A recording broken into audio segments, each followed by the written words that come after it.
Welcome to part 2 of our training series, Handling Challenging Behaviors by Building Resiliency. By now, you've already done some really deep, thoughtful work. In part 1, we explored why children behave the way they do, especially when those behaviors are challenging. We learned to look beneath the surface and ask, what is this child trying to communicate? Now we're ready for the next level. Part 2 is all about strategy. This is where we move from theory into practice, where we explore what to actually do when those tough moments show up in real time. Because it's one thing to understand behavior, and another to respond to it in a way that builds a child up rather than shuts them down. We'll talk about prevention strategies, replacement skills, and how to shift our own responses so that we're not just managing behavior, we're transforming the learning environment. This part of the training is meant to feel empowering, because let's be honest, working with children who exhibit challenging behaviors can feel exhausting, confusing, and sometimes even defeating. But it doesn't have to stay that way. You're not powerless, you're not alone, and you don't have to react on instinct or emotion. Instead, you can move forward with a toolkit, a practical, flexible, evidence-informed approach that helps you support every child, especially the ones who need it most. You'll learn how to prevent some behaviors before they start, replace unhelpful behaviors with constructive ones, and respond in ways that de-escalate the situation and preserve the child's dignity. And while this part is more tactical, it still comes back to the heart of what we've been saying all along. Children who are struggling to behave aren't giving us a hard time. They're having a hard time. And with the right mindset, the right supports, and the right strategies, we can meet them where they are and help them grow into the best version of themselves. So take a deep breath, and let's dive in. You've got this. Welcome to the overview for our training series, Handling Challenging Behaviors by Building Resiliency. This slide offers a quick but important refresher on where we've been, and more importantly, where we're going. Let's begin by grounding ourselves in the 3 major themes we've explored across this series.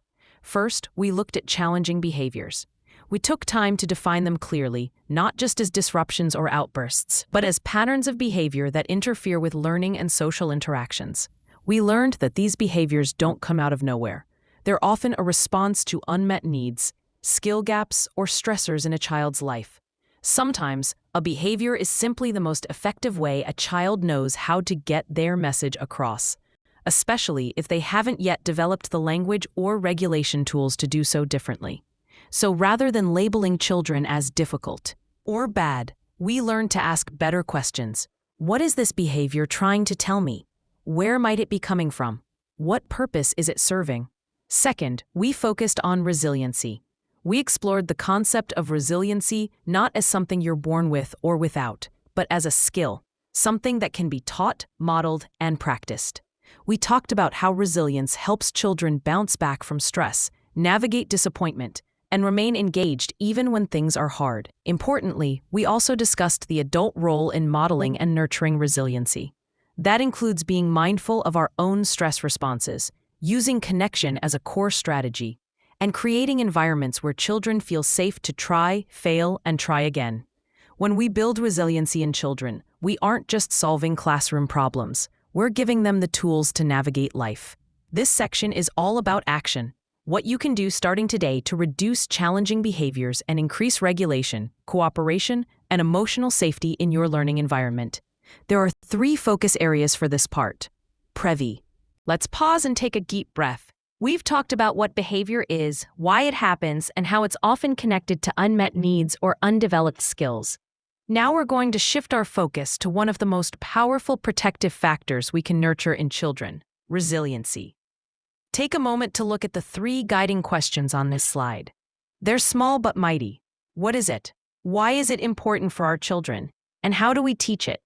Let's start at the top. What is resiliency? Resiliency is the ability to bounce back from stress, frustration, disappointment, or adversity. It doesn't mean that a child never struggles.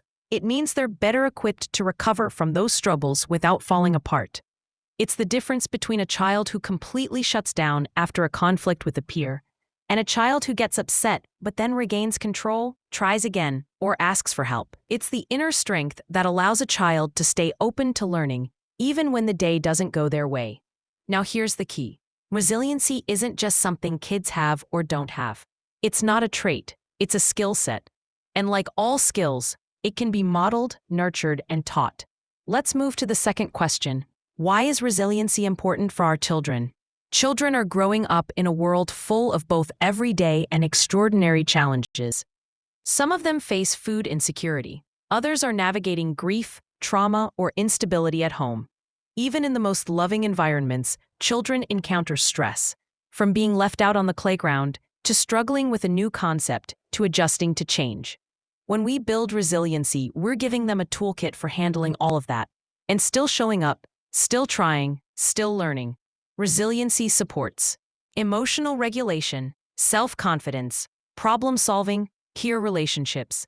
It also helps children learn that their feelings, even the big, uncomfortable ones, are manageable, that they have the power to get through hard things and still. Before we go any further, let's take a moment to bring resiliency to life, not just as a definition or concept, but as something you can see, hear, and feel in the real world. Take a look at this image. A child at the top of the playground, confidently perched, arms over the rail, eyes bright with a hint of bravery and playfulness. This is a child who, at least in this moment, feels safe, strong, and ready to take on the world. But that wasn't always the case. Like every child, she's had moments of fear, frustration, or uncertainty, maybe on this very playground. Resiliency is what allowed her to climb, fall, and try again. It's what gave her the courage to go a little higher the next time. To deepen your understanding of what resiliency really means, I invite you to look at the video in this series titled, "What is Resiliency?" The video explores resiliency in an accessible, heartfelt way. It gives you insight into how children process challenges and how the presence of even one caring adult, like you, can make all the difference in how they respond and recover. As you watch, ask yourself, what does resiliency look like in the children I work with? When have I seen a child bounce back? And what was my role in that moment? When you're done with the video, come back here. We'll continue exploring how we can help all children develop that same sense of inner strength, whether they're at the top of the slide or still learning how to climb. Now, please pause the course and watch the video before moving forward. Let's take a moment to really reflect on the word at the top of this slide, resiliency. It's more than a buzzword. It's more than something we want for our students. Resiliency is the ability to bounce back, to adapt and change in the face of stress, challenge, or trauma. It's the quiet strength that allows a child to get up again after a hard fall, physically, emotionally, or socially. And in early childhood, that kind of strength is still forming. Children don't just come into the world knowing how to be resilient. It's built, and we are the builders. As we work with children who struggle with regulation, frustration, conflict, or even trauma, resiliency becomes the anchor. It is the thread that ties together our efforts to reduce challenging behaviors. Without resilience, children stay stuck in a cycle of fight, flight, or freeze. But with it, they start to problem solve, they take healthy risks, and they learn how to handle big feelings in better ways. Now, this slide gives us 4 foundational strategies to foster resilience in our students, tools we can start using today. First, build connections. Children thrive in environments where they feel emotionally safe, known, and valued. Relationships with trusted adults create the secure base that kids need to try, to fail, and to try again. Even one consistent connection with a caring adult can drastically improve a child's ability to handle stress. So if you ever wonder, am I making a difference? The answer is yes. Your presence matters. Second, provide empathy. This means recognizing children's feelings without needing to agree with the behavior. When a child is upset or melting down, empathy sounds like, "You're really frustrated. That block tower kept falling." It doesn't excuse the behavior, but it shows the child they are heard. When children feel seen and understood, they're more likely to calm down and cooperate because their internal emotional world is being acknowledged. Third, encourage problem solving. Let's take a deep breath and really think about this slide. Not just what it shows, but what it means for the work we do every day with young children. What you're looking at here are images of brain neurons and synapses. Those are the connections our brains use to send and receive information. On the left, you see the brain at birth. Just a few connections. It's like the brain is a fresh notebook, ready, but mostly empty. Fast forward to the center image, which shows the brain at around age 6, and suddenly, boom, it's dense, wild, and complex. Connections are happening constantly. Every experience a child has, every hug, every meltdown, every song, every story, every good job or try again is literally shaping the brain. Then look at age 14 on the right. Some of those connections have been pruned away. The brain is getting more efficient, keeping the strong and useful pathways and letting go of the ones it doesn't need. Now, let's talk about what this means for us as educators and caregivers. That middle picture, age 6, is where we live. It's where we work our magic. And that magic is called neuroplasticity. It's the brain's ability to grow, adapt, and rewire based on experience. The connections being made in early childhood set the foundation for future learning, emotional regulation, and even behavior. This is why it's so important to build resiliency during this window of time. Because children aren't just going through phases, they are literally constructing the architecture of their minds. And when challenging behaviors pop up, which they inevitably will, they're often a signal of just how fast and overwhelming that construction process is. Think about toddlers and preschoolers. Their emotions are big, their language is still developing, and their impulse control is, well, let's just say it's a work in progress, and it should be. Their brains are under construction. So instead of expecting perfection, our role is to guide that growth using positive strategies. Now let's dig into one of the most powerful frameworks we can use to understand student behavior, and our own behavior too. This model from Conscious Discipline, also connected to the neurosequential model of therapeutics by Dr. Bruce Perry, shows how the brain functions in 3 key states. And these states play a huge role in how we teach, guide, and support behavior in the classroom. First, take a look at the red area at the bottom of the brain. That's the brainstem, also known as the survival state. This is the part of the brain that asks, am I safe? This part of the brain controls the most basic life functions, breathing, heart rate, reflexes. It's also where we go when we feel threatened. So, if a child is scared, overwhelmed, hungry, or dysregulated, their brain will automatically shift into this survival mode. When they're in this state, their fight, flight, or freeze responses take over. Now, let's move up to the blue area. A limbic system or emotional state. This part of the brain asks, am I loved? It's where emotions are processed and where attachment and relationships live. If a child feels emotionally unsafe, disconnected, or unloved, this is the state their brain will operate from. In this state, kids might be sad, clingy, irritable, or reactive. They aren't using logic here, they're just reacting from pure emotion.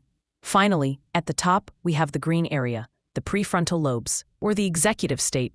This part of the brain asks, what can I learn from this? This is where thinking, decision-making, empathy, self-regulation, and problem-solving live. This part of the brain is our goal, but it's also the last to fully develop. In fact, it's still under construction until we reach our mid-20s.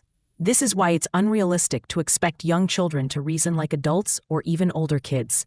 They just haven't built that part of the brain yet. So here's what's important to understand. Brains develop from the bottom up. You can't reason with a child who duh. Let's take a moment to return to a foundational concept many of us are familiar with, Maslow's hierarchy of needs. This pyramid is a powerful visual that helps us understand how basic human needs shape behavior, learning, and growth. It's also deeply connected to everything we've talked about so far regarding brain development and behavior management. Starting at the very base of the pyramid, we see physiological needs, things like food, water, sleep, and warmth. These are the essentials for survival. Just above that are safety needs, which include both physical safety and emotional security. These 2 bottom levels together make up our basic needs. And here's the key takeaway. If these aren't met, it's very hard, sometimes impossible, for a child to function well in a learning environment. You might remember earlier we talked about the survival state in the brain. Well, this pyramid works in a very similar way. If a child is hungry, tired, scared, or feels unsafe, their body and brain will prioritize those needs over anything else, including following directions, cooperating, or learning new skills. Now, Once those foundational needs are met, we move into the middle levels of the pyramid, belongingness and love and esteem needs. This is where trust, relationships, friendships, and self-confidence come into play. This is where we start seeing behaviors connected to wanting to feel seen, valued, or part of the group. When kids feel connected to their teachers and peers, they're much more likely to cooperate and take emotional risks, like trying something new or asking for help. Finally, at the very top, we see self-actualization. This is where creativity, personal growth, and deeper learning live. But again, no one climbs to the top of the pyramid without having a strong foundation underneath. So what does this mean for us as educators? It means that sometimes the most powerful thing we can do to prevent challenging behavior is simply meet a child's most basic needs. Now that we've ensured students feel physically and emotionally safe, meaning we've addressed the survival state at the base of the brain, we can move into this next critical part of development, the emotional state or the limbic system. This part of the brain asks the question, am I loved? It's the part of the brain responsible for emotional connection, relationships, and social bonding. And it's only accessible once a child feels secure. If the child is still operating out of survival, worried about safety, food, or predictability, their emotional brain won't fully engage. But once safety is established, the door opens for trust, love, empathy, and a sense of belonging. So what does this mean in a classroom setting? This is where we begin to build real connections. It's not just about managing behavior anymore. It's about helping students feel emotionally supported. When a child knows they are seen, heard, and valued, they begin to regulate better, respond better, and even recover from setbacks more easily. We do this through everyday moments: a warm greeting at the door, sitting next to them when they're frustrated, a soft voice when correcting a behavior, consistent routines that feel predictable and safe. Every moment of connection adds to their emotional security and helps the limbic system develop resilience. This is also where empathy becomes our superpower. When we respond to challenging behaviors with empathy, by validating emotions even as we redirect, we're showing children that all feelings are acceptable, even if all behaviors are not. For example, I see you're upset because you didn't get a turn yet. It's okay to feel frustrated. Let's talk about what we can do instead of yelling. That approach not only helps de-escalate the moment, it builds emotional intelligence over time. Empathy teaches that even in their worst moments, students are still worthy of connection. And when students begin to internalize that message, that they are loved even when they let's talk about one of the simplest, most powerful ways to help children and adults build resiliency: connection. You may have heard the phrase before, fill someone's bucket. This metaphor helps us understand how emotional well-being works. When we feel connected, our bucket fills up. We feel safe. We feel supported. We feel like we belong. And when that bucket is full, we're better able to cope with stress, bounce back from disappointments, and show up for others. But just like a real bucket, it can also drain. When we feel disconnected, ignored, criticized, isolated, or misunderstood, our bucket empties. And when that happens, it becomes harder to manage emotions, behaviors, and relationships. So, what fills your bucket? Take a second and type it in the chat box. It could be a hug from a child, hearing "thank you," sharing a laugh with a coworker, someone noticing your effort, whatever genuinely lifts your spirit. Now think about your children in the classroom. What fills their buckets? Is it a high five, a smile, a cozy book in the reading nook, a favorite toy, a kind word, a moment of uninterrupted playtime? Drop some ideas in the chat as well. This helps us reflect on what connection looks like in different forms, for different children. And here's a crucial shift I want to encourage. Instead of labeling a child as attention-seeking, let's reframe that as connection-seeking. That small language change completely alters how we respond. Because when a child is acting out, they aren't just trying to get attention. They're trying to say, "Do you see me? Do I matter to you?" This isn't just about the children either. You need connection too. Caregivers, teachers, and parents, your buckets must be filled in order to pour into others. You cannot give what you do not have. So part of our job as humans and educators is to care for our own connection needs too. Whether it's a pat on the back, being included in decision-making, or simply hearing, "I appreciate you." Now that we've ensured students feel physically and emotionally safe, meaning we've addressed the survival state at the base of the brain, we can move into this next critical part of development, the emotional state, or the limbic system. This part of the brain asks the question, am I loved? It's the part of the brain responsible for emotional connection, relationships, and social bonding, and it's only accessible once a child feels secure. If the child is still operating out of survival, worried about safety, food, or predictability, their emotional brain won't fully engage. But once safety is established, the door opens for trust, love, empathy, and a sense of belonging. So what does this mean in a classroom setting? This is where we begin to build real connections. It's not just about managing behavior anymore. It's about helping students feel emotionally supported. When a child knows they are seen, heard, and valued, they begin to regulate better, respond better, and even recover from setbacks more easily.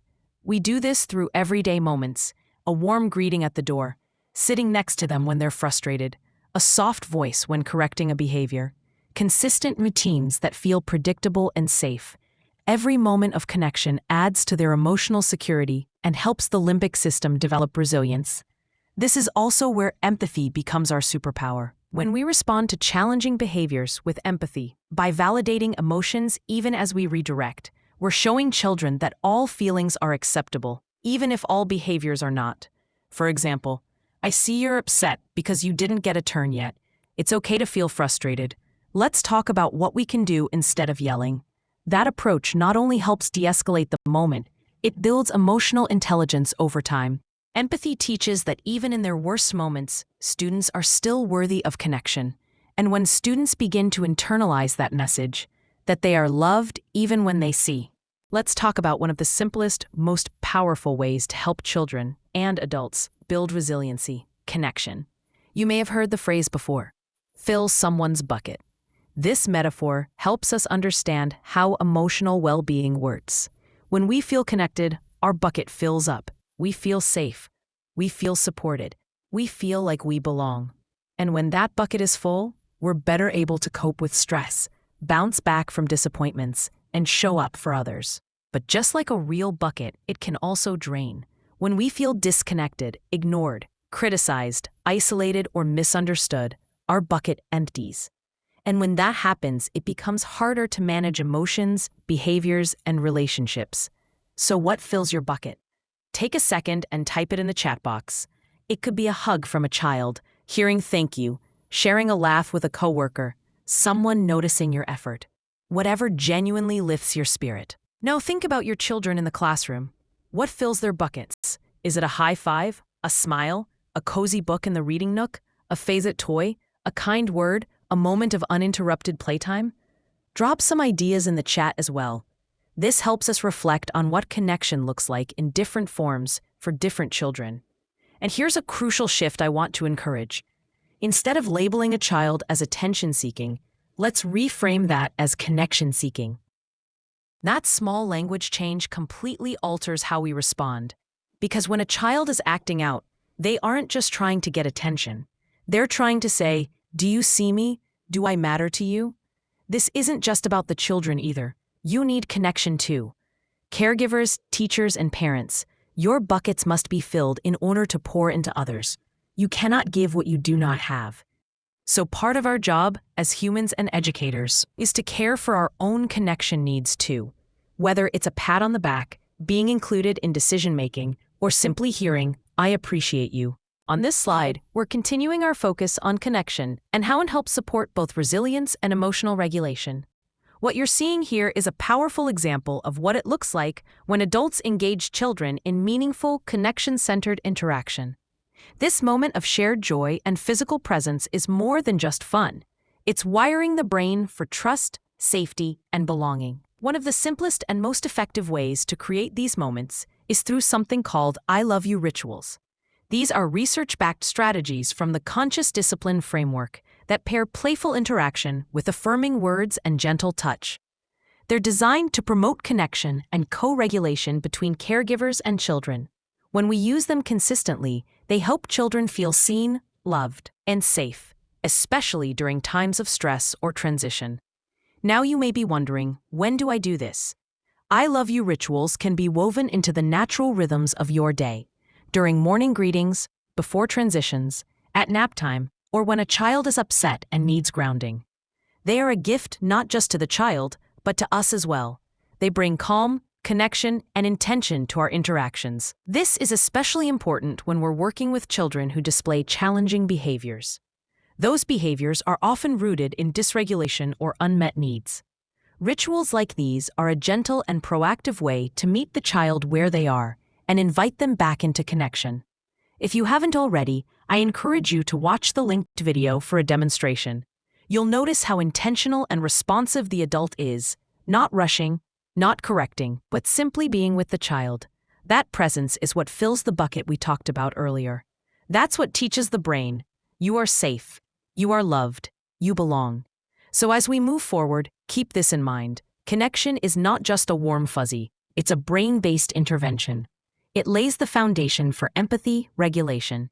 Now that we've explored how safety and connection help move children out of the survival and emotional states, we're ready to focus on the top part of the brain, the executive state, located in the prefrontal lobes. This is the part of the brain responsible for things like reasoning, reflection, self-regulation, and decision-making. In short, this is where learning happens. But here's the catch. We can't rush kids here. The only way a child can access their executive functioning is when they first feel safe and connected. That's why the work we've done so far, creating consistent routines, offering empathy, and building secure relationships, is so critical. Once a child's brain is no longer stuck in fight, flight, or freeze, and they feel emotionally grounded, then and only then, they can move into this "what can I learn from this" mindset. In this space, we focus on the last two pieces of building resiliency. First is encouraging problem solving. This means giving children time, space, and support to figure things out. You don't jump in and rescue immediately. Instead, we coach. We say things like, what else could you try? Or, what would happen if? We celebrate their efforts and let them wrestle with the process, not just the result. Second is allowing for growth through mistakes. Resilience isn't about perfection. It's about bouncing back. So when a child spills paint or grabs a toy or forgets the cleanup routine, we don't scold them into submission. We help them reflect. What happened? What can we do differently next time? This reframing teaches them that mistakes are normal, and they're not a threat to our relationship. So this final stage is where children begin to integrate all the support we've been giving them. They learn to self-regulate. They begin to reflect on their behavior. They start solving social problems with less adult guidance. And slowly but surely, they begin to carry that resiliency forward on their own. It all comes back to that question. Here's your 5-minute narration for the "what can I learn from this" slide. So here we are, in the final stage of building resiliency, and it's all about the way we respond to challenges, mistakes, and everyday moments of frustration. This is where we ask, what can I learn from this? And this mindset doesn't come naturally to young children. It has to be taught, it has to be modeled, and it has to be practiced over and over again. Let's talk about the first one, encouraging problem-solving skills. We do this not just by giving kids problems to solve, but by making space in our everyday interactions for them to think. That means instead of always jumping in to fix something, we pause. We ask guiding questions. What do you think would help right now? Or, what could we try next? When children see us modeling thoughtful problem solving, they begin to build those same mental muscles. And just like a muscle, the more they use that part of the brain, the stronger those connections become. If we start this in early childhood, when the brain is still developing rapidly, we're setting them up with a tool they'll carry for life. By the time they hit their teens and adult years, that part of their brain is stronger and more ready to handle complex decisions and self-control. The second strategy here is just as important, allowing learning and growth from mistakes. When we're little, the consequences of our mistakes are usually small. Maybe we knock over a block tower or grab a toy too quickly. But as we grow, those consequences start to carry more weight. So early childhood is the safest time to teach kids how to recognize a mistake, reflect on it, and recover in a healthy way. One of the best ways to do this is by modeling it ourselves. We call this the 3 R's. Recognize your mistake. I raised my voice just now, and that wasn't okay. Reconcile with the child. I'm sorry, I was wrong. and resolve by focusing on the solution instead of blame. Let's figure out. Welcome to the final section of our training, specific strategies. This is where we'll shift from theory to action. Everything we've learned so far builds up to this point, and now we'll dig into practical tools you can take back to your classroom or care environment. We're going to look at strategies through 3 powerful lenses: prevention, replacement, and response. First, prevention strategies help us stop challenging behaviors before they even start. This is where we proactively set the tone, environment, and expectations. Then, we'll explore replacement strategies.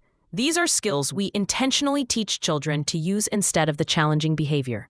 Finally, we'll close with changing our response, because the way we react has a major influence on whether a behavior escalates or begins to fade. You're not expected to master all 3 right away, but each small step you take in one of these areas builds resiliency in your students and in you. Let's dive in. Let's begin exploring our first strategy category, prevention strategies.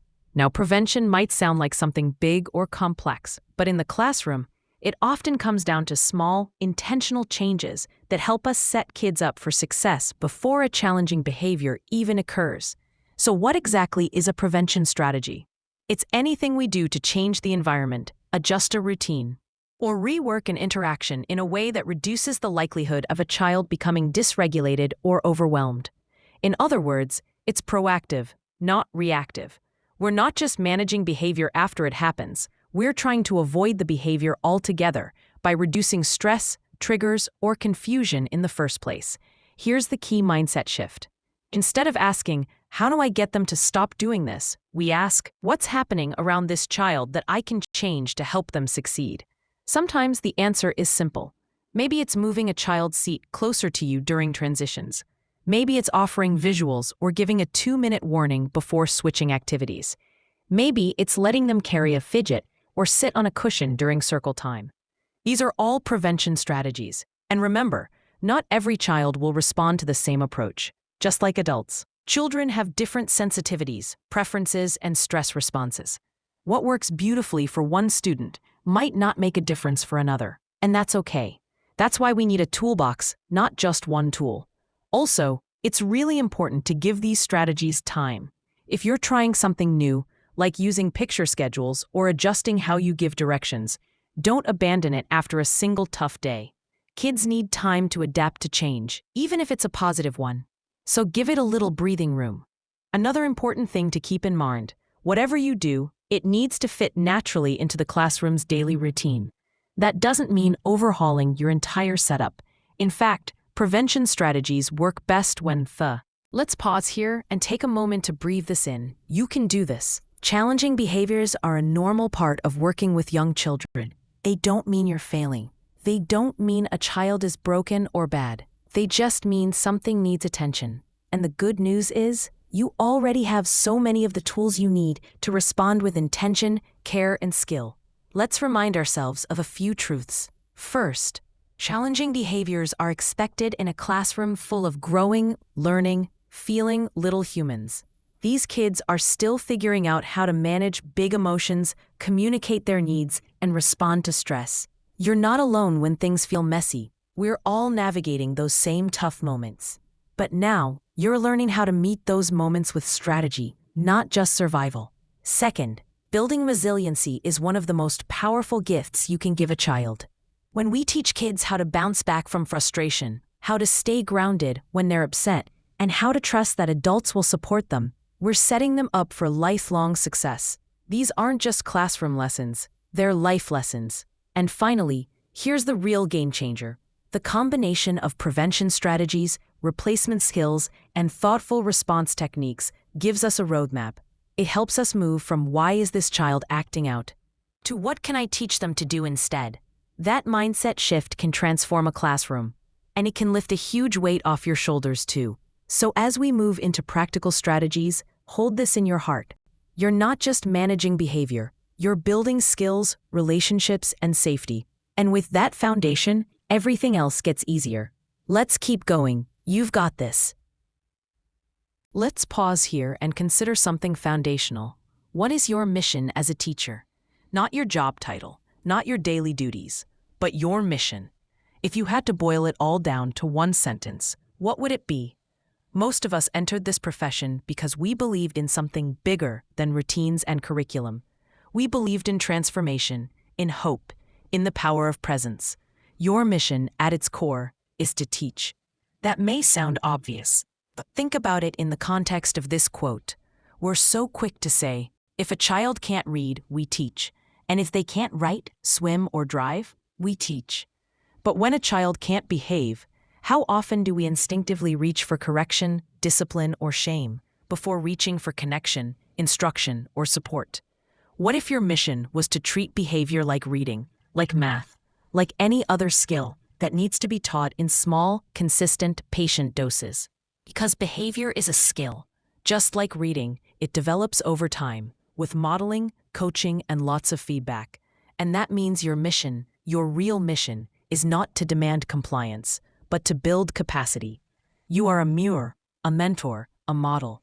You show children how to manage themselves, not just tell them to. You don't just say, calm down, you teach them how. You don't just say, use your words. You give them the words and the practice to do it. When we accept that behavior is something we can teach, then every tantrum becomes an opportunity. Every meltdown becomes a moment of mission, and every hard day is still in service of something higher. So take this moment to ask yourself, am I on mission today? Am I teaching behavior with the same patience, passion, and persistence I give to literacy or math? Because your answer to that question, that's what sets the tone for everything else. Let's shift our focus now. Imagine a child's future is a canvas, wide open, blank, untouched. What you put on that canvas, the brushstrokes of your words, your tone, your reactions, begins to shape how that child sees themselves. So here's the question. What is a child capable of becoming or not becoming because of you? Because of your patience or your frustration? Because of your encouragement or your criticism? Because of your belief in them or your doubt? A good teacher, just one, can unlock parts of a child's brain and heart that even the child didn't know were there. You can be the voice that says, you're more than your outbursts, or you don't have to be perfect to be valuable. But the opposite is also true. A child who feels labeled, who feels judged, who never feels safe to try and fail, may never step into the fullness of who they're meant to be. A child who hears, what's wrong with you, more than what happened to you, may learn to protect themselves with defiance or silence. They may stop trying. They may give up before they start. And not because they're incapable, but because someone gave up on teaching them how to navigate their world. You had incredible power, not just to teach letters and numbers, but to shape identity, to shape belief, to shape possibility. Every single day, you are part of a child's becoming. What they believe they can do, who they believe they are. That's a sacred responsibility, and it's one we don't always acknowledge in the moment, especially on the hard days. But remember, your words echo longer than your lessons. Your presence lingers long after dismissal, and your belief in a child can literally rewire the way they see themselves for the rest of their life.